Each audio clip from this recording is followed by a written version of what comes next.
Hello dear student, welcome. तो cash budget, cash management का जो सम सॉल्व कर रहे हैं, तो एकदम खतरनाक वाला क्वेश्चन पेपर का ही सम लिख दिया हो। याद देखो, लेफ्ट साइड पूरा क्वेश्चन लिखा है और यहाँ सॉल्यूशन आने वाला है। तो कैश बजट की दो ही चीज़ बोलूँगा, पैसा आना और जाना, आवन और जावन। पैसा आया तो रिसिप्ट में डालेंगे, पैसा गया तो पेमेंट में डालेंगे। बट सवाल है कि कैसे इसको सॉल्व करते हैं, कैसे प्रेजेंट करते हैं। ओके, तो ये दिया सेल्स। सेल्स मतलब इनकम होता है, मटेरियल, वेजेस, ओवरहेड, खर्चा होता है, इसके लिए पेमेंट में आएगा। तो सबसे पहले देखो कितना महीने का बजट बनाना है। इधर 1 2 3 4 5 6 दिया है। अपने को बजट एंड हो रहा है जून को और 3 महीने का बनाना है, मतलब अप्रैल मई जून। इसलिए हमने अप्रैल मई जून की लाइन मारी। सबसे पहले ना यहाँ ओपनिंग बैलेंस लिखेंगे कैश का, इसको ढूंढेंगे। ये ओपनिंग बैलेंस किधर है, देखो इधर दिया है। कैश बैलेंस 1 अप्रैल को 60,000। तो हमारा बजट है अप्रैल मई जून और 1 अप्रैल को ओपनिंग बैलेंस कैश है 60,000। तो इधर हमने 60,000 लिख दिया, सिंपल। फिर लिखेंगे रिसीव, मतलब पैसा आ रहा है। इधर लिखेंगे पेमेंट, जो पैसा जा रहा है। तो सबसे लास्ट में ना सेल्स वाला करने का, ये जो रहता है ना उधारी वाला, डेटर वाला, ये सबसे खतरनाक होता है। इसको लास्ट में सॉल्व करेंगे। फिर मटेरियल का भी लास्ट में सॉल्व करेंगे। तो पहले चिल्लर वाला सॉल्व करेंगे। चलो 6 से स्टार्ट करते हैं। सॉल्व कुछ भी कर सकते हैं, तुम्हारे पे चॉइस है, पर जो ईजी है फटक से होगा पहले उसको भर दो। Plant machinery will be install in Feb, मतलब एक प्लांट लेके आ रहे फैब में 9,60,000 का। Monthly installment of 12,000 are payable from April, मतलब हर महीने का 12,000 अप्रैल में जाएगा। तो हमने मशीनरी खरीदा, तो ये पेमेंट्स हो गया, सिंपल। क्योंकि मशीन खरीदा पेमेंट करने आएगा, तो इसके लिए पेमेंट में लिख दिया मशीन। और मशीन का खरीदा 9,60,000 का, 9,60,000 नहीं दे रहे, हर महीना 12,000 दे रहे। तो आपको ये अप्रैल है, ये मई जून, तो हर महीने में आपको लिखना पड़ेगा 12,000 EMI, 12,000 EMI, 12,000 EMI, मतलब हर महीना 12,000 जाएगा। इसका कोई लेना देना नहीं था, मतलब अपने को क्रेडिट ट्रांजेक्शन नहीं निकला है, कैश लिखना है। तो 6 वाली लाइन सॉल्व हो गई। 7th क्या बोला है, डिविडेंड 5% और preference share capital that is 12 lakh. 12 lakh पे 5% निकालेंगे तो अपने को कुछ अमाउंट लिख लेगा। Okay, will be paid on 1 जून। देखो एक वर्ड बोला है पेड। पेड का मतलब होता है पैसा जा रहा है, इसके लिए पेमेंट में आएगा। और ये क्या है, डिविडेंड, इसके लिए यहाँ डिविडेंड लिखेंगे। और कौन से महीने में जाएगा, जून में जाएगा, मतलब जून मतलब लास्ट महीना। तो 12 लाख का 5%, तो 60,000 आ जाएगा। 12 लाख पे 5% मारेंगे तो कितना परसेंट, 60%। इधर बोला पेड, अगर रिसीव डिविडेंड रिसीव बोला रहता तो ऊपर आता डिविडेंड पे करे। ओके, तो जो 12 लाख है उस पर 5% मारा और जून में बोला, इसके लास्ट वाले कॉलम में लिख दिया। सो सिंपल, अप्रैल मई जून, ये भी इजी हो गया। अब उसके बाद क्या बोला है, एडवांस टू बी रिसीव। एक वर्ड आ गया रिसीव। रिसीव मतलब पैसा आ रहा है, आवन हो रहा है। क्यों आया, क्योंकि गाड़ी बेचा 90,000 का गाड़ी जून, तो पैसा आ रहा है, इसके रिसीव में आएगा। इधर हम लोग लिखेंगे ये काय का पैसा आया, एडवांस ऑफ व्हीकल, तो इधर लिखेंगे सेल ऑफ व्हीकल। क्या लिखा, सेल ऑफ व्हीकल। ओके, उसका एडवांस आया। और कौन से महीने में एडवांस आया, इधर दिया है जून में। जून में आया एंड दैट इज़ 90,000। तो ये जून है, इधर लिखेंगे 90,000। जो महीने में है वो महीने में हिसाब डालना है। ओके, ये भी इजी है, ये भी हो गया। डिविडेंड फ्रॉम इन्वेस्टमेंट अमाउंटिंग 10,000 और expected to be receive. Receive मतलब पैसा आने वाला है, 10,000 आने वाला है, तो जून में। तो जो पैसा आने वाला है वो अभी ऊपर लिखेंगे। ओके, यहाँ लिखेंगे dividend receive in the month of June. Amount कितना आने वाला है, 10,000, तो ये 10,000 जून में डाल दिया, सिंपल। ये भी ईजी है। आगे खतरनाक वाले, वही तो बोला थोड़ा रुक के करा रहा हूँ मैं। Income tax to be paid in June. Income tax कभी पे किया, जून में, तो ये पेड है। पेड मतलब पैसा गया, इसलिए पेमेंट में आएगा। इनकम टैक्स लिखेंगे और जून में अमाउंट डालेंगे। कितना पे किया, 20,000, तो इधर लिख देंगे 20,000। तो ये भी सिंपल हो गया, टेंशन नहीं लेने का, एडजस्टमेंट नहीं। अभी ऊपर जाएंगे। अब इसमें से ना सबसे पहले क्या करेंगे मालूम है क्या, चलो क्रेडिटर सॉल्व करते हैं। क्रेडिटर वो होता है जिससे माल खरीदा जाता है, और जिससे माल खरीदते हैं उसको सप्लायर बोलते हैं, और सप्लायर से क्या खरीदते हैं, मटेरियल। तो क्रेडिटर, मटेरियल, मटेरियल क्रेडिटर, ये दोनों एक ही होता है। ये पहले नाम याद करने का था। इधर क्या सीन है, 2 महीना बोला है, मतलब ये महीने का पैसा परसों दे रहे हैं, आज का पैसा परसों, मतलब 2 महीना डिले हो रहा है। तो क्रेडिटर्स पेमेंट रहता है, इधर पेमेंट लिखेंगे। इधर लिखेंगे 2 मंथ। मतलब क्या होता है 2 मंथ, जो फैब का पैसा वो 2 महीने के बाद दे रहे हैं, मतलब फैब और मार्च के बाद अप्रैल में दे रहे हैं। तो मार्च का मई में आएगा और अप्रैल का जून में आएगा। तो मैं क्या कर रहा हूँ, मेरा बजट तो अप्रैल का बन रहा है ना, इसके लिए मैं पीछे जाऊँगा। फैब का कितना है, 96,000 है ना। जो फैब का 96 है वो फैब में नहीं आएगा, अप्रैल में आएगा, क्योंकि 2 मंथ है। तो इधर लिखेंगे 96,000। फिर 90 और 92, इधर आ जाएगा 90,000, इधर आएगा 92,000। ऐसा क्यों किया मालूम है क्या, क्योंकि 2 महीने का डिले हो रहा है। अगर आप मई का पैसा उठाएंगे तो जुलाई में देना पड़ेगा, तो जुलाई तो बना नहीं रहे, इसलिए जुलाई का आएगा नहीं। तो इधर क्या बोला था, जो क्रेडिटर से 2 मंथ डिले, मतलब ये फैब का पैसा अप्रैल में, मार्च का मई में, अप्रैल का जून में। इस तरह तुमने लिख दिया, सिंपल। अगर 1 मंथ बोला रहता तो फैब का मार्च, मार्च का अप्रैल आता। तो ये हो गया। अभी एक वेजेस और ओवरहेड है, तो पहले मैं ओवरहेड का समझाता हूँ। ओवरहेड्स क्या बोला, ये लैग हो रहा है, हाफ मंथ लैग हो रहा है। लैग मतलब होता है डिले हो रहा है, ओके। हाफ मंथ बोला मतलब आधा अभी हो रहा है, आधा बाद में हो रहा है। तो ओवरहेड्स तो खर्चा होता है, इधर क्या लिखेंगे आप, सेम मंथ लिखेंगे ऐसा, और इसको लिखेंगे नेक्स्ट मंथ। क्या लिखेंगे, नेक्स्ट मंथ। क्या कंडीशन दिया इधर, हाफ, तो ये हाफ इधर आएगा, तो बचेगा भी हाफ, आधा आधा करना है। तो ओवरहेड है तो इधर से टिक मार्क करने का, ओके।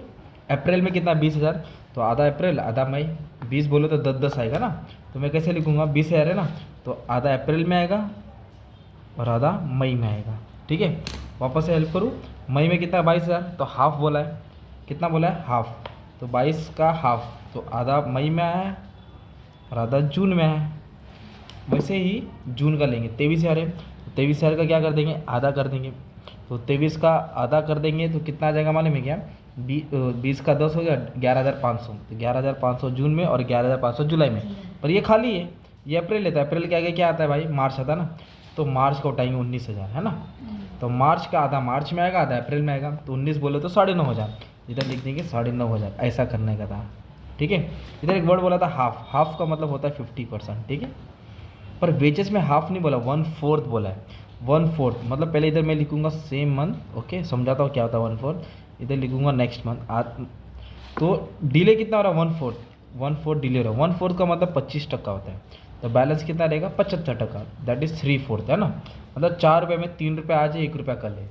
तो इधर दिया है 1/4 डिले हो रहा है, तो 3/4 आज हो रहा है, तो अभी क्या करना पड़ेगा वेजेस से, तो ये अप्रैल है ना, 32,000 है, तो इसका मुझे क्या करना पड़ेगा, 75% और 25% निकालना, तो 24 और 8,000 आ रहा है, तो 24 अप्रैल में आएगा और 8 मई में आएगा, 24 यहाँ आएगा और 8,000 किधर आएगा, मई में आएगा, सिंपल। वापस से बताता हूँ, 36 है तो 25 और 75, 27,000 9,000, तो 27,000 मई में आएगा और 9,000 जून में आएगा। ये 40 है, 30 और 10, तो 30,000 इधर आएगा और 10,000 इधर आएगा, तो ये तो बना नहीं रहे जुलाई का। अब ये महीना खाली है ना अप्रैल का, तो अपने को क्या करना पड़ेगा, मार्च का सॉल्व करा, तो 30 है तो 75% मार्च में आएगा, दैट इज 22,500, तो बच्चा 7,500 डिले हो गया, अप्रैल में आएगा, इधर आएगा 7,500। तो क्यों, क्योंकि 1/4 बोला, 1/4 बोला तो 25% होता है, ओके। तो अभी हमने क्या किया, income tax, dividend, advance dividend, plant and machinery वाला किया, कैश किया, ओवरहेड किया, वेजेस किया, क्रेडिटर्स किया। अब सबसे मेन एडजस्टमेंट जिसको तुमको सीखने का था वो है सेल्स। सेल्स का क्या बोला है दोस्त, मालूम है क्या था, क्रेडिट टर्म्स बोला है, 10% सेल ऑन कैश, मतलब 10% रोकड़ा है, 10% आज मिलता है, और जो 50% है credit sale collected next month, मतलब उसके नेक्स्ट मंथ, और बैलेंस उसके नेक्स्ट मंथ, मतलब एक आज है, एक कल, एक परसों है, तो 10 रुपये में, 100 रुपये में 10 रुपये आज है तो बच्चा 90, 45 कल और एक 45 परसों, एकदम प्यार से समझा आ जाओ।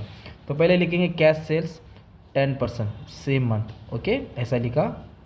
फिर हो रहा है क्रेडिट सेल, है ना, क्या लिखे, क्रेडिट सेल, ओके। तो एक क्या बोला है, एक नेक्स्ट मंथ हो रहा है, मतलब 1 मंथ, और एक फॉलोइंग मंथ, फॉलोइंग मतलब उसके बाद वाला, फॉलोइंग बोले तो उसके बाद वाला, समझाता हूँ। जैसे कि मान लो अप्रैल में कितना सेल किया, 1,60,000, तो 1,60,000 का 10% कैश है, तो 10% अप्रैल में ही मिलेगा, तो इधर सॉल्व करता हूँ, ये अप्रैल है ना, और सेल्स कितना दिया, 1,60,000, अगर इसको मैं सॉल्व करूँगा ना, तो ये 10% मेरा कैश है, तो 10% मतलब 16,000 मेरे को अप्रैल में ही मिलेगा, ओके। तो इसको इससे माइनस करेगा तो 1,44,000 आएगा। अब इसका मुझे क्या करना है, 50% करना है, आधा आधा करना है, मतलब ये 72,000 है, ये भी कितना है 72, तो ये अप्रैल में मिला, तो ये मई में मिलेगा और ये जून में मिलेगा। कैसे मालूम पड़ा, इधर दिया देखो, 50% collected next month and balance in following month, इसके नेक्स्ट मंथ, तो 1,60,000 का 10% 16,000 अभी मिला, सिंपल। तो एक कल मिलेगा और एक परसों मिलेगा, तो बैलेंस कितना बचा, 1,44,000। कैल्सियम में बताओ, 1,60,000 में से 10% हटा दिया तो 1,44,000, उसका 50% मतलब आधा करेंगे, तो 1,44,000 का 50%, तो 72 इधर आएगा और एक 72 इधर आएगा, आज कल परसों। वापस से अभी मई में कितना, 1,70,000 है, तो 10% मई में मिलने वाला है, तो 10% इधर लिख दिया मैंने, ठीक है। तो मैं क्या करूँगा, 1,70,000 में से 10% माइनस कर दूँगा, तो इतना बचेगा। अब इसका क्या करूँगा, आधा करूँगा, तो 1,53,000 का क्या होएगा, आधा होएगा, तो आधा कितना हुआ, 76,500, तो एक मई में आएगा, एक जून में आएगा और एक जुलाई में आएगा, और जून है तो जून का मुझे सिर्फ 10% लेना है ना भाई, तो ये समझो 1,80,000 है, कितना है, 1,80,000, तो 10% जून में आया, फिर एक जून है तो एक जुलाई और एक अगस्त, जून जुलाई अगस्त, तो जुलाई और अगस्त बना नहीं रहे, इसको छोड़ देने का, अभी इधर का बाकी है। तो अभी मुझे क्या करना पड़ेगा, फैब का सॉल्व करना पड़ेगा। 1,40,000 है तो 10% बोलो तो फैब में मिलेगा 14,000, है ना। तो 1,40,000 में से 10% माइनस किया तो बचा इतना, इसका क्या करूँगा, आधा करूँगा, है ना। तो आधा करके कितना है, 63 है। तो एक मार्च में आएगा, एक अप्रैल में आएगा। तो एक मार्च में आएगा, मार्च तो लिख ले रहा हूँ, एक अप्रैल में आएगा, ठीक है। अभी ये कैसा है, मार्च है तो 1.5 लाख है, तो 10% मार्च में मिला, बचा 1,35,000। 1,35,000 का क्या करूँगा मैं, आधा करूँगा तो 67। मार्च अप्रैल में, तो मार्च को तो बना नहीं रहे, एक अप्रैल आएगा और एक मई आएगा, तो 67,500। 67,500 मतलब क्या हुआ, जो महीने का सेल है वो महीने में मिलेगा, बाकी का उसके नेक्स्ट और एक उसके नेक्स्ट, आज कल परसों, आज कल परसों, जैसे कहते हैं आज कल परसों, आगे पीछे सॉल्व करना पड़ा, है ना। और फिर कुछ बोला नहीं है, फिर आप लोग क्या करेंगे, उसको क्लोज करेंगे। तो फिर क्लोज कैसे करने का, टोटल करना है, बैलेंस करना, तभी इसका ऐड करेंगे ना। ये आया तुम्हारा ये आया 2,06,500, ये तुम्हारा इनकम हो गया, रिसीव बोलेंगे। फिर ये सब खर्चे को ऐड करेंगे, तुम्हारा आएगा 1,59,000, सिंपल। तो ये इनकम हो गया, ये पेमेंट्स हो गया। अभी इनकम में से पेमेंट क्या करेंगे, माइनस करेंगे, तो समझो ये बैलेंस बचा 47,500, ये क्लोजिंग बैलेंस है। ये अप्रैल का क्लोजिंग है तो मई के स्टार्टिंग में आ जाएगा, ठीक है। फिर ये टोटल को यहाँ लिखेंगे और ये टोटल को यहाँ लिखेंगे, दोनों को क्या करेंगे, माइनस करके यहाँ लिख देंगे। फिर ये ऊपर ट्रांसफर हो जाएगा, फिर ये ऐड करेंगे, ये ऐड करेंगे, इसको इससे क्या करेंगे माइनस, फिर तुम्हारा फाइनल आंसर आ जाएगा, क्लोजिंग बैलेंस आएगा। तो ये कैश बजट का सम था, पैसा आ रहा है, पैसा जा रहा है, तो कैसा कंडीशन था। तो सेल वाला एक बार वापस से वीडियो देख लो, थोड़ा डाउट क्लियर हो जाएगा। एक बस इतना बोलने का था, आज कल परसों वाला था ये, तो इसमें अलग अलग घुमा फिर रहेगा, उसके लिए आपको रेडी रहना पड़ेगा। बाकी और अलग अलग टाइप का सब मैंने सॉल्व कर दिया हो, अपलोड कर दिया हो, है ना। आपका काम अच्छे से पढ़ लेना, ध्यान दे लेना, ठीक है। Thank you very much and all the best for exam.